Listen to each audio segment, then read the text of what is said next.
good numbers. Thanks everyone for coming. This is really good. We should have it in the theatre.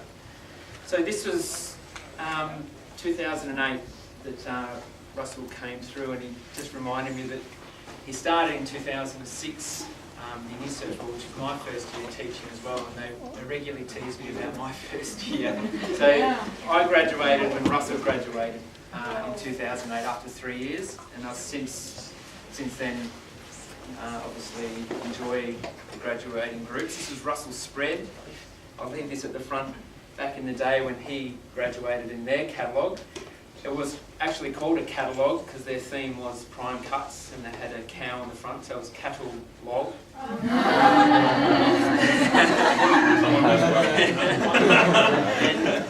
and importantly, their keynote was Julie Zappa, who was our program director, was cooking Barbie, and they opened with the butcher from Terra Nova. So the butcher talked all about what a prime cut of meat was. So Russell was a Primecuts. A decade later, he's back in town now, so please make him feel welcome. He just flew in last night, so yeah, I'll hand it over. So please make him feel welcome.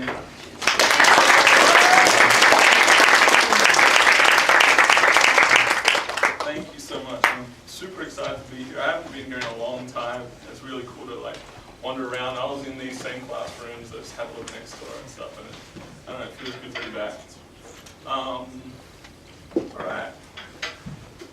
Oh, man, a decade in a while. It just sounds ridiculous to me. But yeah, it's been a trip. So I'm going to jump into what I've been doing for the last 10 years. I'm going to run through a bit of my career path since then and the work that I've done. I definitely want to dig into how I got from TAFE to having a pretty stable, enjoyable career that I've got going on at the moment. My transitions to some different roles that I've had as a designer, and maybe some stuff that some of you all are thinking about getting into. Some stories about working internationally, which has been a challenge and just one of the most unexpectedly cool things that I've enjoyed doing the last few years. And lastly, I've kind of come through working as a designer to the point where I'm hiring and growing a team at the moment. So a lot of stuff about what I'm doing in recruitment, what it looks like to be interviewing people, what it looks like from my side to be getting that email like, hey, can I have a job, man? So yeah, let's get rocking.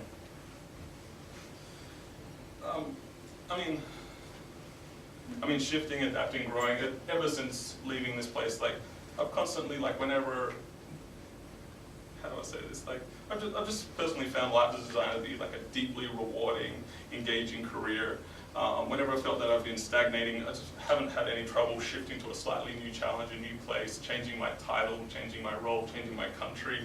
It's amazing that you get to do that as a designer. So many other industries you can get a little bit pigeonholed and you're stuck in that. You need to go back and go to university and retrain or something like that. And it's just been pretty smooth, and I'm super grateful for that. And I hope that you're all you've probably got some plans for the very near future. But yeah, thinking about what that next step is and what this looks like as a life is it's so exciting, and especially with design's interaction with technology at the moment, which is where I spend a lot of time thinking.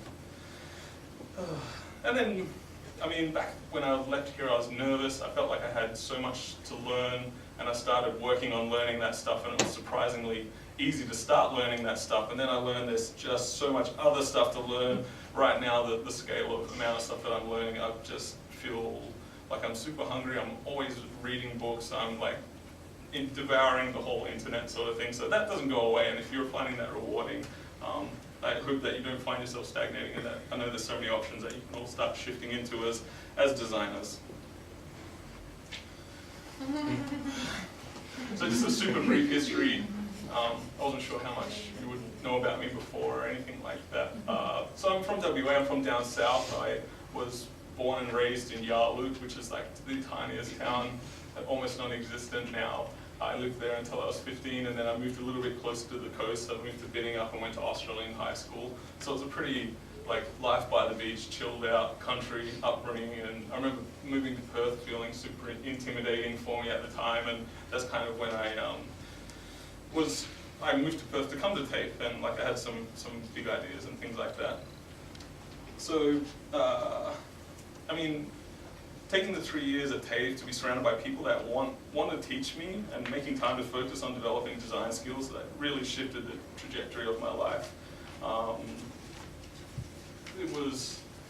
came to TAFE to Perth when I was 19, and I came and studied graphic design, and I studied fine art for 6 months, and I knew that wasn't what I wanted to be doing. I knew I really wanted to get into graphic design, and I came and studied that for about 2 or 3 months. And it was just, like, living out of home was hard. I dropped out. I took a couple of years off. I went and worked at some bars, made some coffee, had a pretty good time. But I could tell that I was a little bit rudderless. So it took a couple of years before I came back and re-enrolled and got through the 3 years of life at TAFE. So I know that, like, maybe you're all in that place. What's everyone doing here? Are you doing like 3rd year or 2nd year? Maybe 2nd year's hands up. Third. Yeah, cool. 3rd year's hands up? All right, awesome.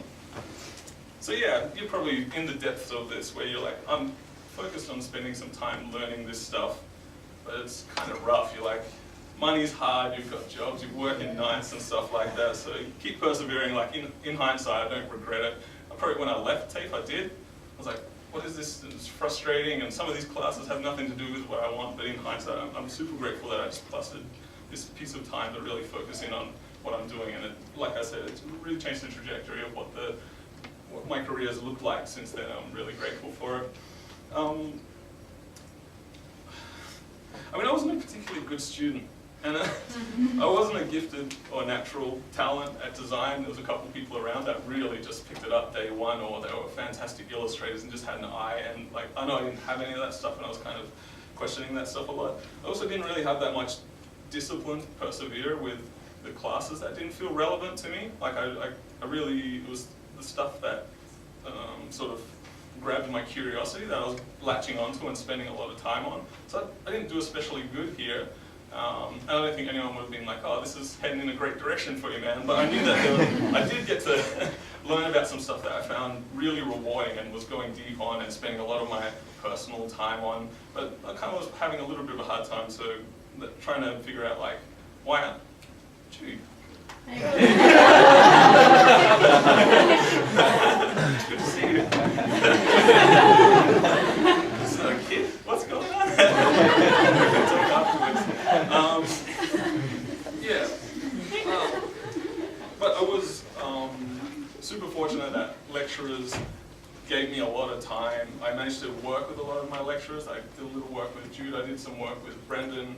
I spent some time at Chill 3, which that'll come up again in a little while, which was really amazing. And then some other things that were arranged for me, doing work experience. I had spent a couple of times on block branding, which really just opened my eyes to like how cool studio work is and how high quality the work is that they were doing there. And that really gave me a taste for like, I can see what a great job for me might look like. And I spent some time at Clarity Communications as well, which was organised by Jude. So, I mean, all of these things started adding up, and yeah, especially getting that little bit of work, that little taste of like, what does this look like as a job, not just as an interest or a skill set, was sort of, I didn't have to come out starting from zero, which felt good. Oh, there's one other thing that I didn't really mention, that August Animals. So while I was here, we had this little blog between me, Tim Ewis, does he teach the design? Yeah, cool. So me and Tim and Mick Barlow-Stringer, who's still around in Perth design, he's at UWA now. So we started this up, I think, it was just a weird time back then. Like the internet was different. You used like start your own WordPress blog. There wasn't platforms, there wasn't really social media like there is now. You didn't just sort of chuck stuff on Twitter. So yeah, we went and paid for some hosting, got this like WordPress template up, and just was blogging and sharing interests, like sort of learning about what good taste is and how to critique design and stuff. And I'm sure there's a lot of embarrassing content in there that I'm glad it's not on the internet anymore. It was a lot of fun though.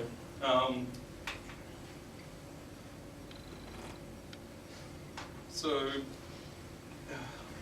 this is a bit of a funny one. I'm going to try and expand on this because I think this is where a lot of you are probably going to be in the next couple of years. When it came to like getting out of TAFE and going into the wild, getting that first experience, I know there's always that conundrum that jobs want people with experience and people with no experience want a job to get the experience. And I kind of took my own path through this a little bit. I did apply for some jobs, but didn't, God, like one job, and I was like, I don't think this is what I want to be doing. And I just continued like making coffee and working at some bars. I ended up picking up a job at a print shop that does like screen printing on huge flags and digital prints on fabrics and stuff. So even though it wasn't really what I wanted to do, it was flexible enough that I could do a couple of days a week, and I learned how to get a print job done, and I learned how to mess up a print job and what screen printing is and how that whole side of things work, and it really ended up filling out a lot of skills that I needed to have there. I mean, when you're at this stage, you're in a really strange place where you're really trying to hone your personal skills, like you're trying to be a skillful designer that's doing quality stuff, and like you're really trying to learn about creating value for your what will eventually be your clients or your customers, and assuming that we're all thinking about going to some sort of commercial offering of design as a service. And there's so many other roles that you can go into, but that's kind of where my background comes from. So you are spending a lot of time thinking about what does it mean to create value for these people, and focusing on that is like, it's really strange to be learning about someone else's business and how can you impact their business. And when you're creating business stationery or promotions and things like that, like, they're not just spending money on you because it's like a nice thing or the right thing or that it's unconsidered. It's people that are sort of trying to get their businesses to survive and thrive. They want to spend that money and they want to see a return on that investment, and trying to find your way through that is pretty tough. And it's also really tough to do that when, I mean, the two sides of value creation and the other side being value extraction, like value capture, is when you create that value for them and then you want to capture it back as money. It can be super tough when you've decided that your source of income is going to be what you're only just learning how to create the value. You're also only just learning how to capture the value through how am I going to bill, how am I modeling my pricing and things like that. So, I mean, I was really, in hindsight, grateful that I still had this really secure money from doing a bit of print stuff, doing a little bit of making coffee, picking up freelance bits and pieces, making some posters for friends and stuff like that. I tried not to put myself in a position where I might get in financial trouble and not be able to pursue this anymore. So I'm sure everyone's kind of like, do you need to take that leap of faith where you land on the other side, and then if you don't make it, you fall down into the canyon? I think the best way is to sort of support yourself a little bit with the stuff that you've already got, like a little bit of skills that are getting you by at the moment that maybe not be design. So I don't know, I hope that's somewhat useful for you all. So this is me in a whole different life. This is probably what a few people haven't seen me since I looked like that. And this is Mick, who I used to run the business with. We actually haven't got a team here, so it's a few other guys. So while I was doing all this stuff I was just talking about, making a bit of coffee, doing printing at this shop, I really think if I end up getting super sick when I'm old, it's going to be because of all the chemicals and stuff I was pushing around in this place. It's got to leave a mark on me somehow. On the side from that, I was catching up with a bunch of guys that I studied here with. We were going and drinking beer and talking about design, and like really, we were super passionate about becoming designers and caring about design and sort of developing what we're doing. And that's where we first started talking about maybe we could get some freelance projects together and work on them. We started thinking maybe that could be like a studio, and we can start to have some sort of like seeking out business together under a branded name.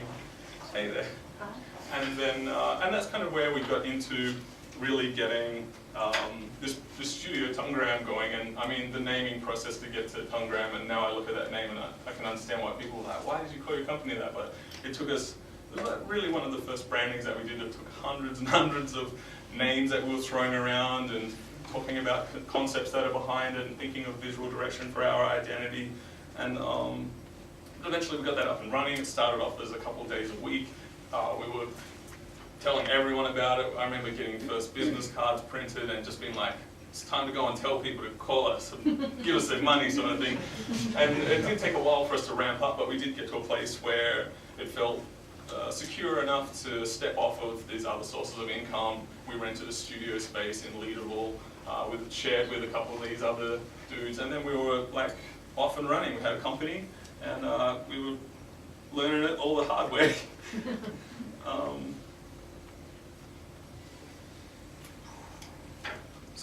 I mean, Tungram is a place that I worked at for 5 years, and it was where other people were sort of getting jobs at other companies or at companies that were selling products that they were designing on, or studios that were selling design as a service. And then we sort of took this other path of starting our own studio, which we were super young for it and super inexperienced and didn't have a lot of like experience within the company, but we were learning super fast together and putting in the hours to sort of make up for the lack of previous experience.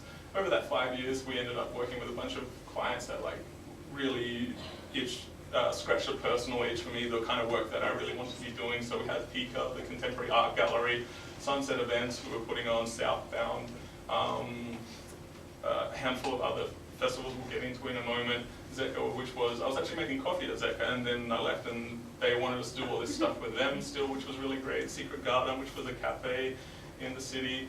Head Studio, like quite a renowned hair salon on Queen Street. Coda, which is quite a renowned architectural firm in Fremantle at the time. Performing Lines, which is a not-for-profit like dance and performance company. Cottonmouth was one of our first clients, which is a spoken word night, so like a real small group of arts clients. And then Lala Rook, bar and restaurant, which is in the city. So that's, I mean, there's so many other pieces of work that we're doing, but these were some of the sort of, we had some bigger work. We had an ongoing relationship and did ongoing stuff, sort of maintaining their brand and their marketing and things like that, which was really fun. So I'm going to run through a little bit of the work that we did from there. It's been interesting the last couple of days putting this deck together and looking at some of the photos that we used to get done at our work. So this is the original, and some of this work it's not just my work, it's also Mick's and Tim's work, some of it. So it's not all purely me, but it came out of the studio that we were working on. So Cottonmouth was the very first project. I think we got like $50 for a poster. We had this concept of using like medieval medical diagrams for all the posters of one season. We went into like a second season, which was all about finding vintage photos of people with their mouth open and then pointing their face up at the sky. I don't know why. It was like a cool concept, and like once a month we were putting out these posters with sort of conceptual artwork, which was quite well received. And it ended up with this book that we got to make, probably the first book that came out of the studio, which Mick was slaving over, and it was like really quite a beautiful book, and they were super stoked with it. A little album that we put one of my friends, Stina, put together. So we put together this kind of pretty, really minimal little piece of type and did a sort of color treatment of some photography and things like that. I got to send that print, which was fun. We had a really great and long relationship with Pika, which was just amazing because we got to do everything from their promotions and ads. We got to do the identities for all of their exhibitions. A lot of exhibitions had books, so we're looking at it here. We got to do the graphics that were in the gallery, so we got to spend a lot of time there, spend time with the artists and understand what their exhibitions were about so that we could try and represent them through the visual identities that we were doing as well. So it was like, that's the best work that we used to love doing, like just being able to touch everything, send loads of print jobs away, and just be supplied with like amazing photography, which is still so rewarding, although I kind of shifted around a bit and we'll get into that. We got to do this Riverview Identity, which was a hotel, but is a hotel in the city. So all of everything that goes in the rooms, their booklets, their business cards and stationery and whatnot. I think there was some signage and things that went in there as well. So it was very cool. The Lala Rook work. So Lala Rook was named after one of the guys that opened the bar's grandfather opened a mine in far northern WA. I can't remember, it was like the late 1800s. So we went to the State Library and found all the old maps that sort of had it mapped out where it was. I think he named the bar after a German stripper that was working in Kalgoorlie or something like that. So there's these funny stories, but we grabbed those maps, put together a palette, and just ran it out with the whole place. So there was signage, they had their own labeled wine, they had their like a whole bunch of stationery and things like that, which was again super rewarding work. So again, the Zeka team had their retail store on King Street, and then they were opening up a gallery. I think it's in Mosman Park. I think so. Oh, Peppermint Grove. And it was like a really cool independent gallery with like these really high-end artists from around the world coming to exhibit there. So we came up with this like really gritty logo treatment. So I think Becky Chilcott had this old printer that she wanted to get rid of, and we bought it for a couple $100 or something. And then after about 6 months, it was really packing it in. And it was like we were just printing a solid black square. And then as it was printing out this gritty background, it just couldn't handle it anymore. Couldn't put enough ink down, it couldn't get hot enough. It had all these inconsistencies. So that was kind of a driver of the visual direction to get more of that grit, as well as some pencil stuff that we really grunged up a lot. So this was a lot of fun. This is the stationery kit that we put together. There was the sort of like really gritty, and we got the really thick paper that had a lot of scratchy texture to it. So letterheads with comps, business cards with a like black foil embossed in there. So there was like this little bit of shiny metallic hidden in this like real gritty sort of matte flat finish. We got to do some fun stuff with them, doing some invites as well. So this was on something like 600 GSM card. We had this concept for their invites that was, you can take like an A5 size invite and an A4 piece of paper, and you can always fold the piece of A4 around the A5 to form an envelope. So we didn't use any envelopes, and then we made this piece of tape that they were like ripping up, and then they stick that on it, so you get this like strange envelope would arrive at people's houses, and they were invited to these really exclusive small exhibition openings. On the left, we came up with an invite and grabbed this transparent paper and found a guy in South Australia that did laser cutting. So we did the design and managed to produce it with no ink, and then manually did the cotton stitching through a couple hundred invites to this exhibition. So yeah, that was a good idea to start with.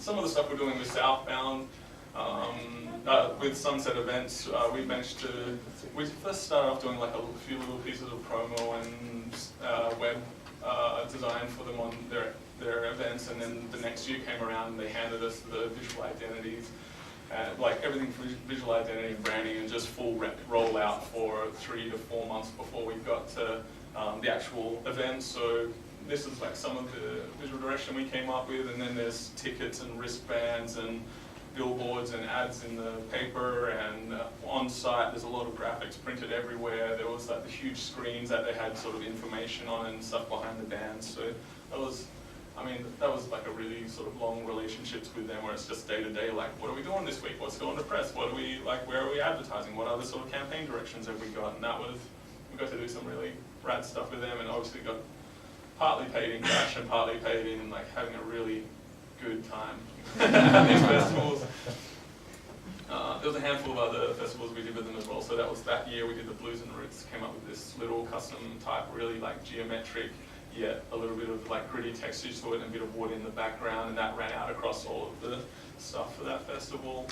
North Metro Festival, that was the first year for that. So that was up in Port Hedland.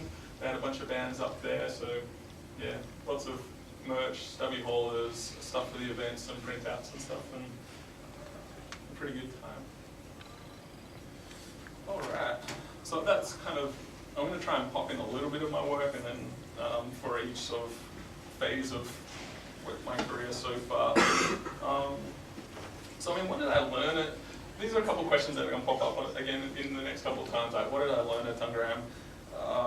Like learning about that value creation and value capture and how to really run a business was difficult. Like I just had no idea, I had no background in business or anything like that. I just was really passionate about doing this design, and kind of felt like if we brute forced it, we'd get to profitability and comfort, and we kind of did. Didn't get to any like mad money or anything like that, but it was never really the goal. So that was rough, but like it's the same stuff. Like now I'm a bit older, I work with much bigger companies and clients and things like that, and just having good sense for like, that's a waste of money. What are we doing? Like, why are you not thinking about money here? Or like, why would we not want that to be a more profitable thing? I talk to people that are my age or older or further up in management in other companies that don't have that sort of really like survivalist entrepreneurial experience, and I'm super, super grateful for that, and I should dabble in it at the very least. Pick up some freelance and see how you go at very least, and if at best, go break open a studio and give it a shot.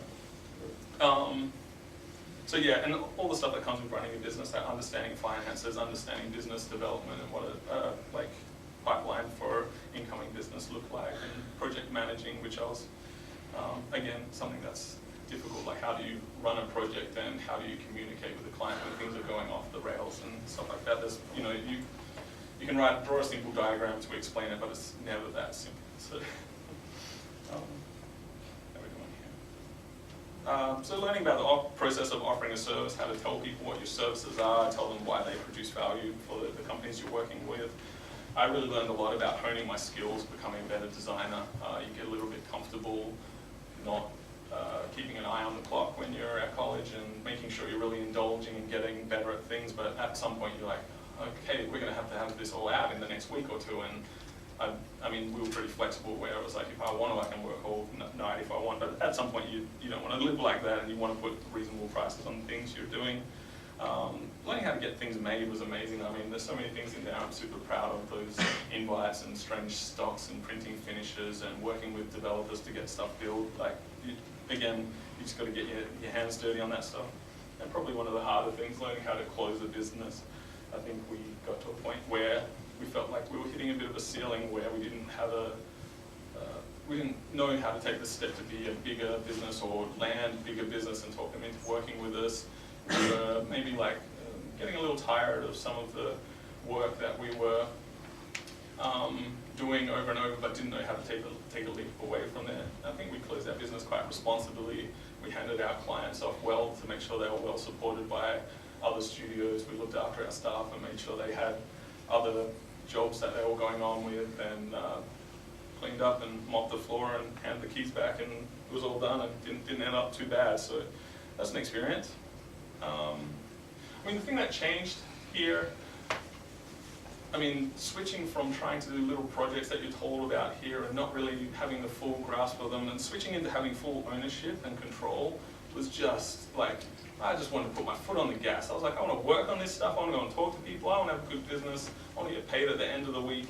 Like, all of a sudden, it's like, when shit gets pretty real, it's like, it felt great, and I like getting comfortable with that sort of ownership of your work is something that any employer just wants to hear that, like, oh, you want this project to be successful, you want my company to be successful, like, come in, like, how much can I give you to come and do that for me, sort of thing. So, toward the end of Tangram, I met my girlfriend. She was already moving to Toronto, and I was supposed to move to Sydney. I didn't move to Sydney. I kind of slowly told her, I think Toronto sounds pretty cool, like maybe I'll come over there. And that's exactly what ended up happening. So after a couple of months, we moved in together on the other side of the world. I went through a bit of stuff to get a visa, which like, it's actually super interesting, easy for anyone that's under like 31. For countries within the Commonwealth, there's a lot, you don't have to have a job lined up already. You preferably have some money in the bank, and you're not going to totally do yourself over, but there's a lot of opportunity to go overseas. It's not as hard as you might think. So where am I at? Yeah. So I got a job within sort of a month at a product design studio, digital product design studio called Heist, which was just a huge shift for me. I really loved working on digital stuff at Tangram. I really loved getting stuff built with engineers, and then this was a company that was totally focused on building stuff with engineers, especially more complex products that are not just sort of marketing and supporting the companies we work with, but they're literally the stuff that they sell to people and help them use the things that help them do the work that they're doing with those products. So it was a real shift for me to shift over into digital product, even though it seems a lot like it's just web design. This is like a couple of things I was working on. I didn't love it deeply working on this stuff, but like I knew that's where I wanted to go, working on big pieces of software. So I was working on this interface for a telco, a really huge telco in Canada. It's like billing for a small to medium-sized business that has about 30 staff. They supply their phones. How do they pay their bills? What does it look like when some of their staff are going over for a bill? How do you indicate that to the staff member? How do you give the person that's running the company the power to block them off? How do you like not print bills? How do you push people to help instead of them calling up call centers, which is a really expensive cost center for telcos? So there's just all this whole world of their business that you're building tools that help them like save people time, make things easier for them, make them enjoy their products more, help them like with their sort of their love of your brand. So it was a strange experience, and especially moving into that world of software building where the paradigms of how you deliver software and what the sort of how you deliver product is, it shifts a little bit from design where graphic design where you might be do a print job, prepare the PDF, send it to print, job's done. It's a little bit more like the building part,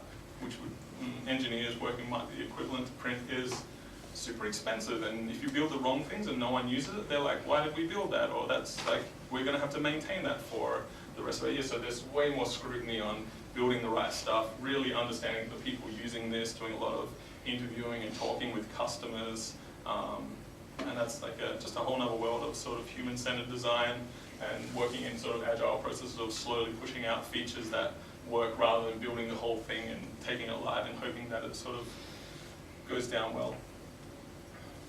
How am I doing for time, Brent?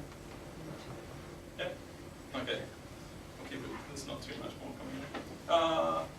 So another thing that I did while I was at HICE, which was super exciting for me, was this banks case study. So we were trying to work on getting some business with banks.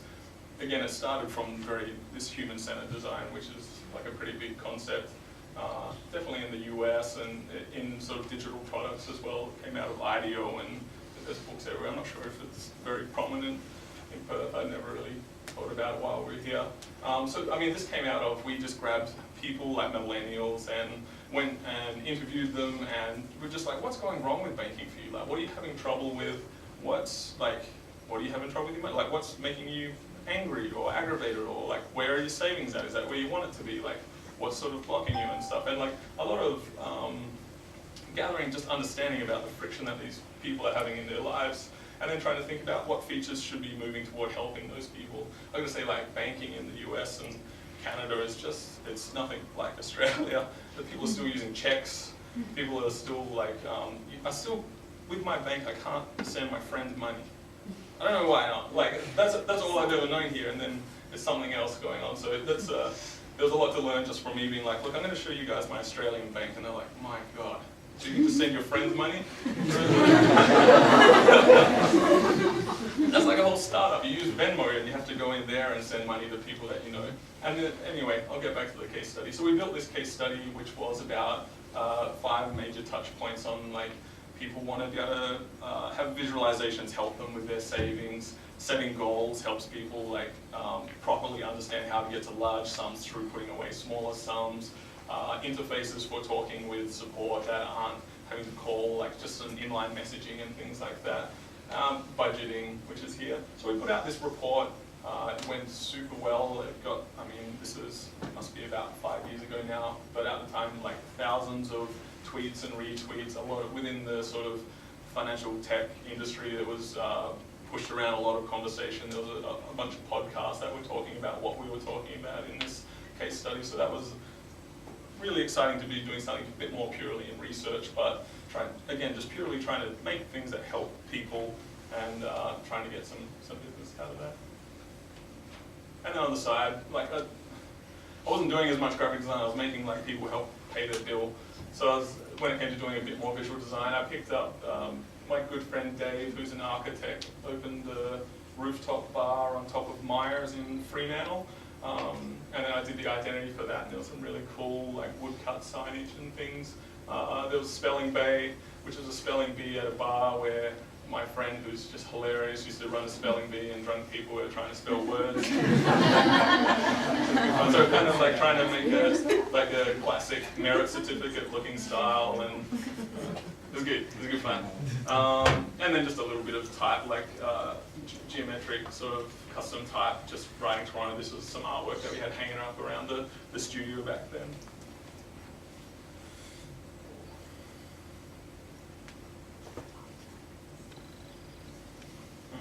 My apologies. So I mean, what did I learn? It's really strange going to an entirely other culture and trying to just take what you already know and apply it there.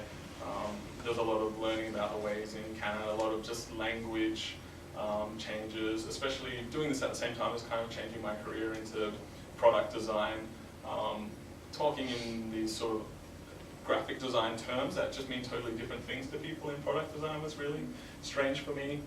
So there's a lot of adjusting that happened there, and you kind of just being the outsider for a change. Obviously in Australia, being an Australian, it's a piece of cake and you expect to talk on the same terms, but being the one on the outside is a bit of a humbling experience to be like, people rely on you less for like insight into like local knowledge and understanding of customers and things like that. So there's a lot of bringing harder work into that.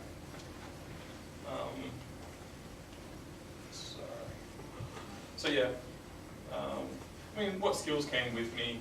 A lot of like visual design was my path in there. I didn't know a lot of the sort of strategy and thinking about product that much, but I was like, I can throw down UI, I can get this figured out. I know enough about HTML and CSS to talk about responsive design. So that was like my gateway in, and I just got to absorb everything else while I was around. And I guess what stayed behind, I'll just quickly touch on that, was sector expertise. At Tangram we do so much sort of creative industries and really like fun small business, and then that just didn't apply when you're talking to someone at a telco. Cool. So, I mean, I currently live in New York. I've been there for about 3.5 years now. While I was in Toronto, I was doing like a visa swap. I had to leave Canada and come back in. I'd been to New York before, and I just had like a coffee. I was walking down Wall Street, and I was like, I have to live here. I have to try and live here. Like I can't, I'll be angry at myself if I don't give this a shot. And then I went back to Toronto and I started hitting all the companies that I possibly could. And just hoping, I did some interviews, I got flown out, I did like a full day interview where I was just getting grilled. I just had my laptop open and it was just like, what do you want to see? I'll talk to about stuff, I'll talk about products, I'll talk about all these skills I have, I'll run through projects, I'll show you what I've built. And then I walked out of the building and I walked 10 minutes up the street and they just gave me a call and said, yeah, you got the job, like, let's get started on the visa stuff. So that's where I started at Reactor, which is the company that I'm currently still working at after 3.5 years. It's a like a Finnish-founded company, started in 2000. It grew to be very successful in Finland, great reputation, huge capabilities. And then they sort of got to a point they were like, what does this look like when we, next for us? What does growth look like? What does like success look like? And that was going international. So I was the first design hire for them in New York. They were flying people over from Finland a lot at the time. And that's not good.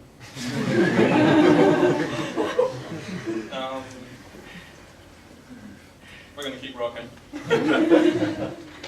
So yeah, I picked up there, and there's a whole bunch I'm going to go into, but I'll flip through a couple of slides of what I've been doing at Reactor. Here's a little look at some of the stuff here. So we have a beautiful office in Midtown, not Midtown, like Flatiron District, Chelsea, looking straight downtown to the Financial District. We've got like a rooftop and awesome decks, so that's kind of what work is looking like each day.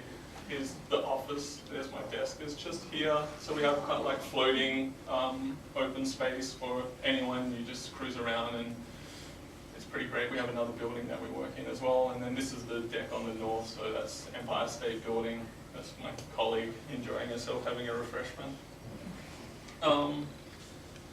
So I mean, project-wise, my first project I spent about 1.5 years on was redesigning HBO.com. Is everyone familiar with HBO? Yeah, cool. I didn't really know what they were. So it really freaked me out a bit. I was like, oh god, I'm not equipped for this, but I watched a lot of stuff pretty quickly and got on top of it. I mean, we went in there, they previously had a Flash site for browser only, and they hadn't yet moved to mobile. From there, they switched into an HTML responsive website, but it looked like their old site, looked like the Flash site, just reappropriated. And they were using Gotham in white on a black background. They said, we want to have black text on white, we want a lighter theme, we want it to be more of a reading experience, slightly more like lean in where need be. And then we got started on this absolutely massive website. It was, I mean, the quality of imagery and video that we get to use is just out of this world. There's loads and loads of content. They've got, you know, everything going back to Oz and Sopranos. There's like more recently like Girls. Game of Thrones. So the amount of traffic coming into this, like trying to understand that customer base is like, it's basically saying like people that have TV. Everyone's heard of these shows.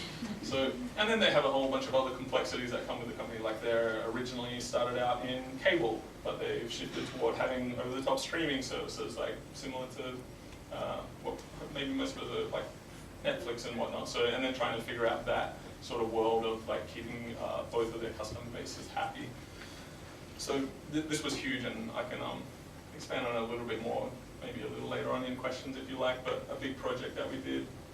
And then more recently, we've been brought into companies where they're coming to us with just a problem space or an opportunity.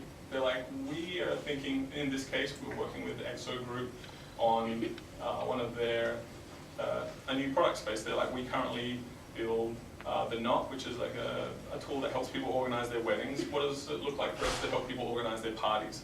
So we went and did research again. We had an anthropologist. We went and talked with people. We talked to a lady that runs events for a church, and she'd hired a blow-up castle. We hired this eccentric lady that just hired llamas and had like some weird theme party out in some warehouse. And we went and talked to these people, like, how did you find a llama? Where did you get the idea for a llama?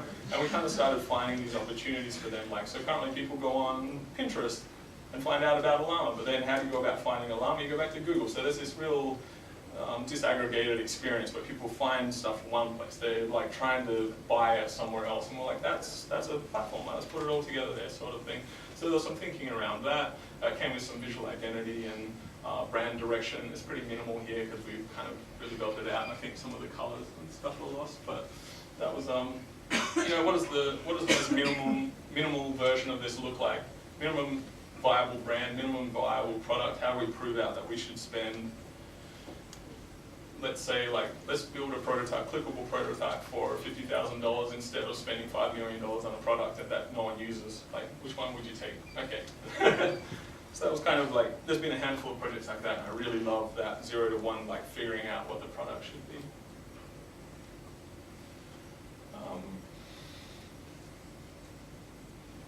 I mean, from here, what have I learned so far? It's been really interesting to change across to a software-focused company. We have more engineers than designers, which is different to what I've ever experienced before. I'd always been like among the majority in the design team, and we kind of rule over the way things go. But here it's a little bit more, designers are going to align with what the rest of the team wants and things like that. I learned a lot about the ways that you can structure a business and the way that you can make places that people love working at. We don't have any managers. We don't have any centralized decision making. Anyone can make their own decisions with their teams. We sort of, what else is there? We don't have any structures of hierarchy, so no titles get seniority or telling other people what to do. It's pretty, I don't know, there's some pretty forward-thinking stuff that's happening there, and it's just all about hire people that you trust, empower them to do the work they want, get all the other stuff out of the way, put them as close as they can be to their clients, and that's kind of how we operate, which is just so empowering, especially when I shift into a role where I'm not on projects anymore and I'm not the one doing stuff. When I'm there, I'm like, I can just enable people and leave them to it, and I can focus on what my work is, and I don't have to hand wave around and not have enough information and still come in and make all their decisions for them and things like that. So that's been super interesting for me. I mean, what skills came with me? There was a lot that I had in Canada that I was picking up, and I've really, like, knowing enough about product design, having this real sort of general expanse of skills that's happened from being a graphic designer, somewhat entrepreneurial, and working in product design. I'm actually not going to get to the last question. I feel like I've chewed a lot of time here. I was going to get into a little bit of like how I recruit and talk, how I'm hiring people. Does that sound good? Yeah. All right for time? Sounds like jobs? Yeah. Cool. I mean, this is very much my personal take on things. I know other companies run things a little bit differently. I am actually going to load up my notes here.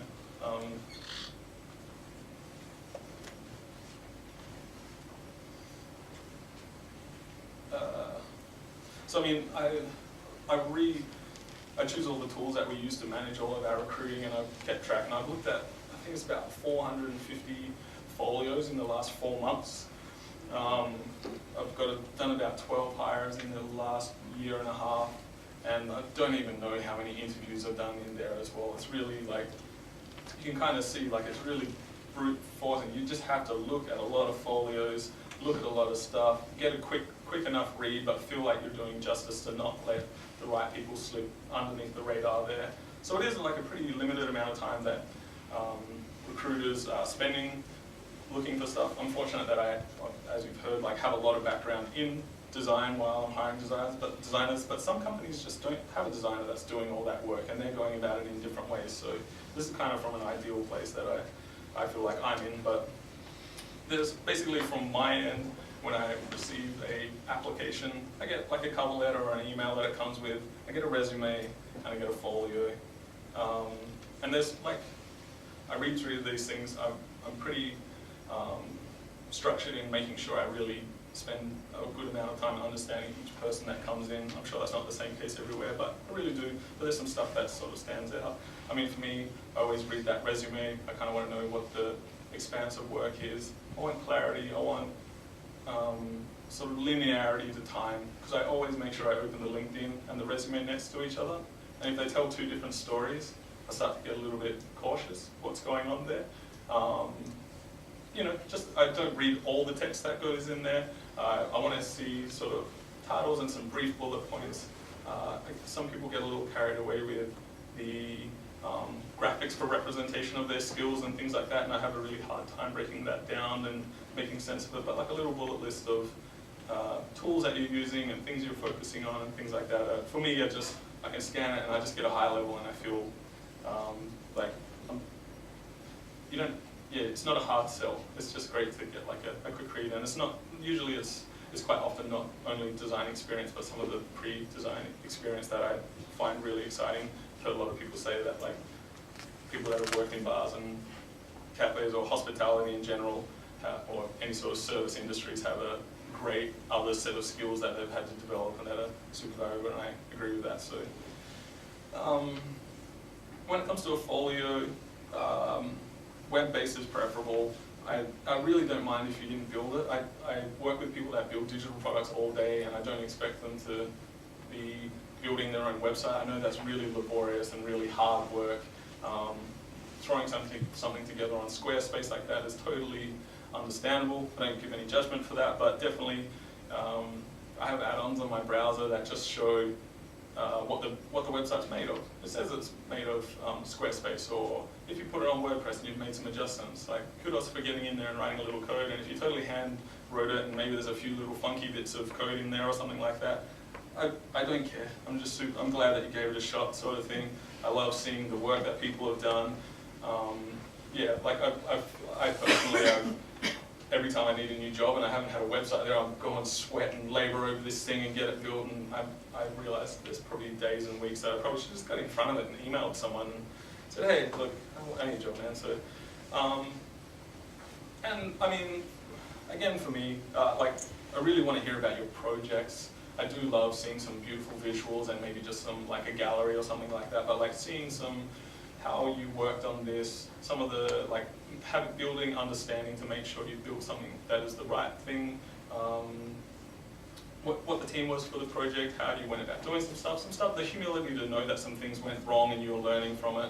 I mean, that's basically what any sort of employer is looking for, someone they can trust, someone that's self-aware enough to know when things are going off track and correct course on that, and just the sort of awareness that like building stuff is really hard, and telling people how you're going about it and that you'd like to do it for them is a really compelling story. And then lastly, a cover letter. I mean, something warm with some personality, not polite, not too long, covers some of your work history. Some people love emailing me and telling me about how much they love the gym and the names of their dogs and things like that. And I see what you're trying to do. It is nice, a little bit's nice. I love knowing there's some personality there, but some people get a little carried away. So yeah, keeping it brief and friendly and knowing it's someone that I want to get in the room with and have a chat with is really helpful. Well, laptop's dead. I've gone over time by a bit, and I'm at the end. So thank you all so much for listening.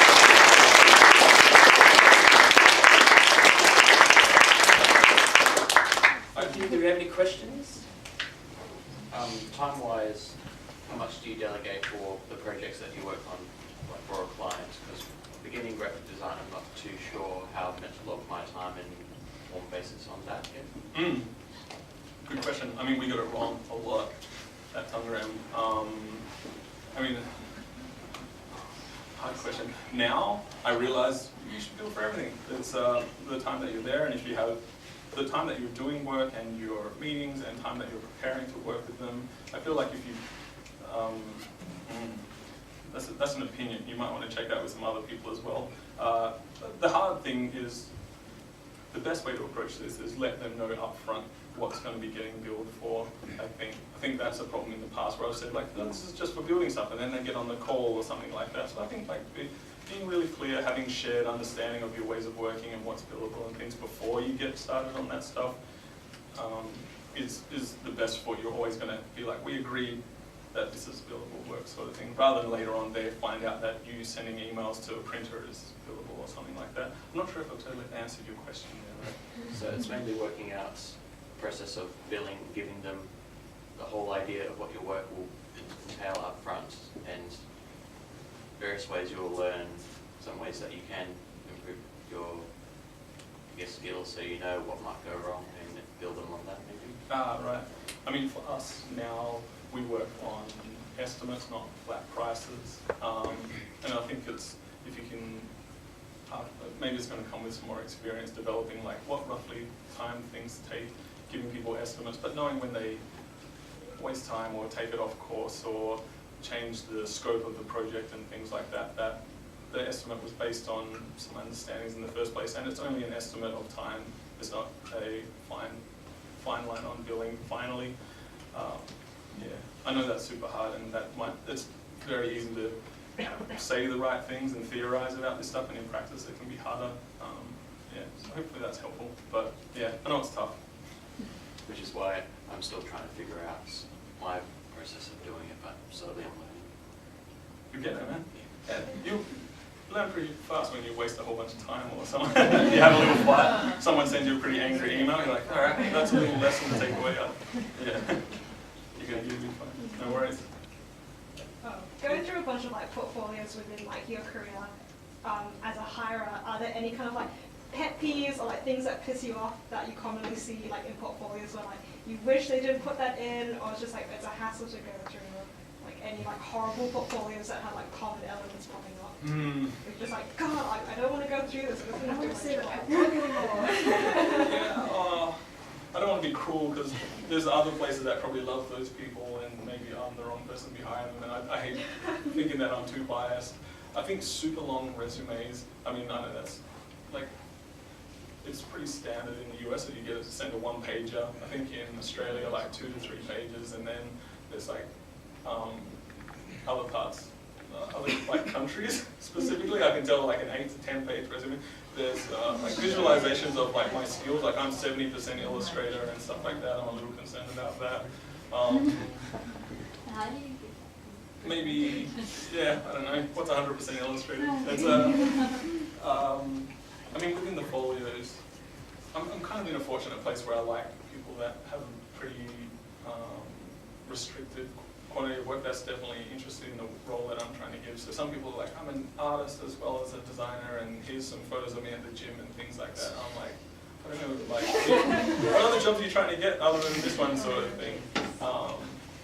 And maybe, I mean, I really love seeing some process in there, and sometimes people just send, like, here's the finished thing, and I'm like, I don't know, how did you get to this? Like, why does this look perfect? That makes me think it didn't go through any sort of battering by meeting the needs of clients and things like that, or sometimes it is like looking a little bit like, I know there's like a big story behind why this looks somewhat compromised, and I want to hear it, but you can tell us like right here on your website, like, so, I don't know, I hope that's helpful. Yeah, okay. You were saying before when you first started up, you were making some mistakes, like you were doing some work, I don't know what you were referencing to, whether it was like certain products that maybe stubby holders or something that you didn't actually add value to the customer. I think that's what you were talking about.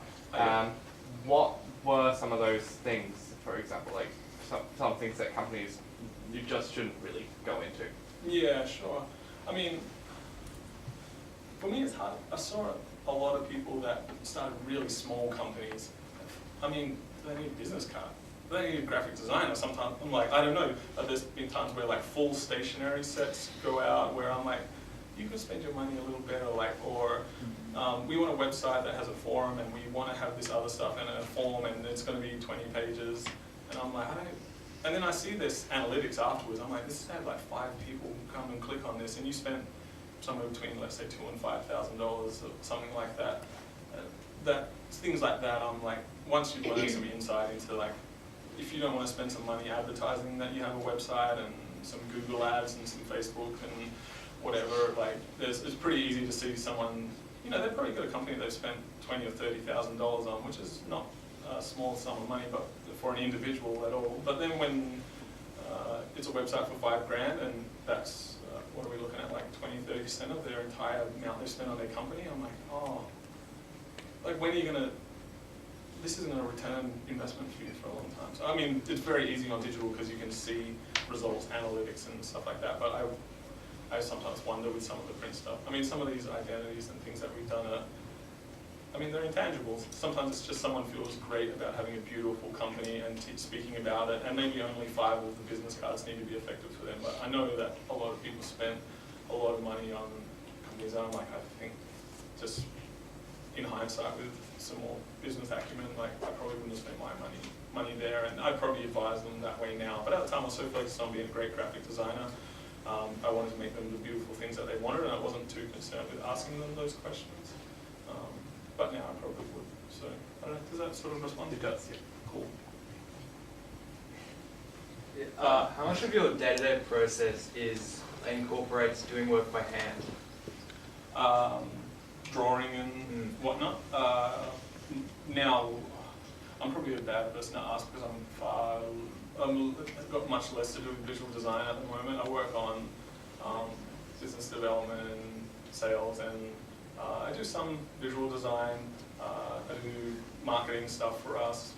I'm pretty far removed from that. But I can tell you about maybe at my like peak designing, minimal actually. I know I kind of regret that in some things. There's some stuff here that's like more drawn and sort of scanned, and especially with like iPads and iPad Pro now, I'd love to be using that more regularly. But I've always felt super comfortable and faster in vector. So that's kind of where I think a lot of that scratchy, like throwing stuff down and throwing it away afterwards. But again, I didn't have anything really to do with illustrating. A lot of like logo design and branding stuff, that would maybe start off with a bit of paper, but generally I got on the screen pretty quick. And yeah, I mean, you can tell when you look at my work, it doesn't have the richness of someone that really spends a lot of time on paper and things like that. That's kind of where I'm happy and enjoy that work. But in your beginning, how did you go about first getting clients? Like, so I assume you didn't have a massive book of work. Yeah, I mean, I came out of here with a small book of work, and I was very fortunate that like I got to do stuff with lecturers, which is like just little, you know, some of those odds and ends and bits and pieces, and that was really cool. But that was nice, but definitely socializing, taking a really strong interest in arts and music, and I mean, you can kind of see the work that we ended up doing. All of that came, actually worked as like a barista there, just making coffee, and they're like, hey, we need some new punch cards for loyalty. Hey, I can look after that. The guy next door from head office used to come and get coffee there every day. He'd be like, oh, what's wrong with our website? Oh, you could do this and that, that'd be nice, that'd be nice. Like, and you just end up, like, mostly it was conversational. Almost all of the business that we had from Tungram was just from, well, eventually we had some reputation that builds a bit of momentum, but if you want to work on band stuff, go to bands, go talk to the guy that owns the bar, and, you know, if you want to, work in certain sectors and things like that, go and hang out with those people. One of your parents' friends will be like, oh, I've got a new business I'm striking up or stuff like that. It's mostly friends and family and people that are within your vicinity.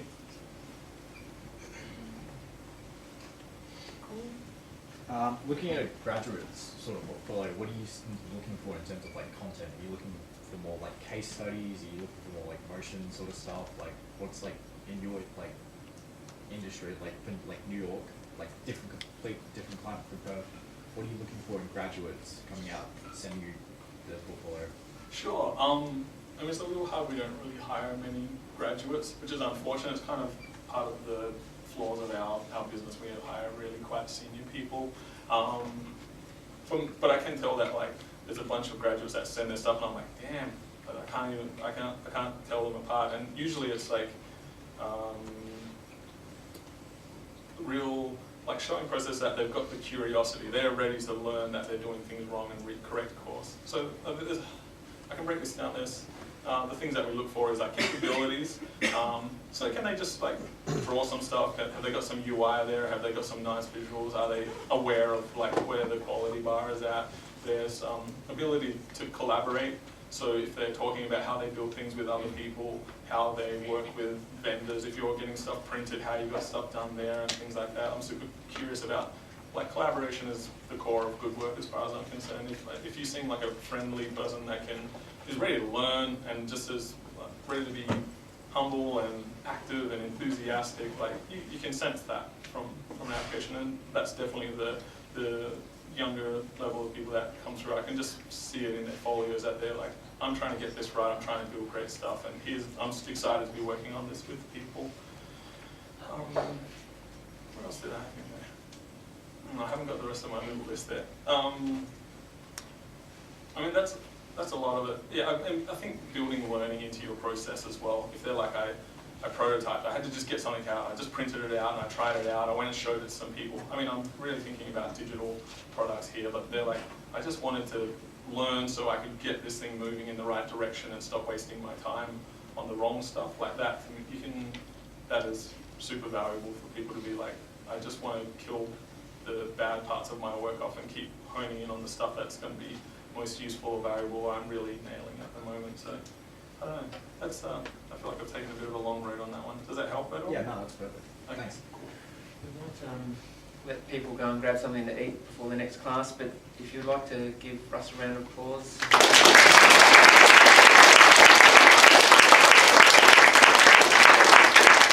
If you want to ask him a question or get his autograph, if you will. Come up and say thanks personally. So thanks for your attendance, guys. This is the first one this year, and week 4, so we'll try and get a couple more of these in first semester. Thanks again. Cheers, everyone.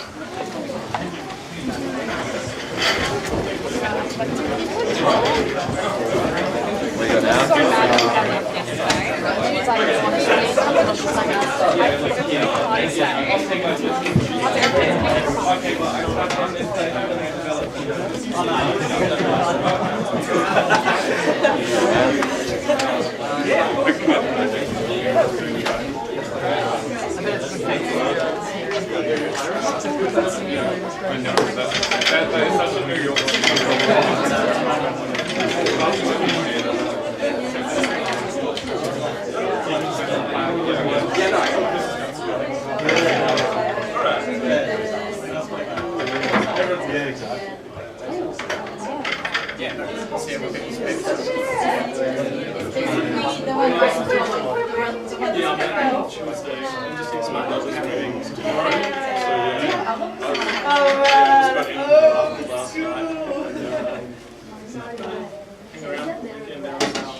I just want to ask, like, is it? What's your name? Ben. Ben, Love nice to to meet meet you. Is it more valuable to just like attempt to be an all-rounder and exhibit skills in a number of, I guess, areas, opposed to just honing in your personal interest and becoming a master at it? I mean, at this point, I'd say a little bit of the like generalist is really healthy. I mean, maybe in like 10 years, if you're still like, I can do everything, and like, can you do anything really well for some period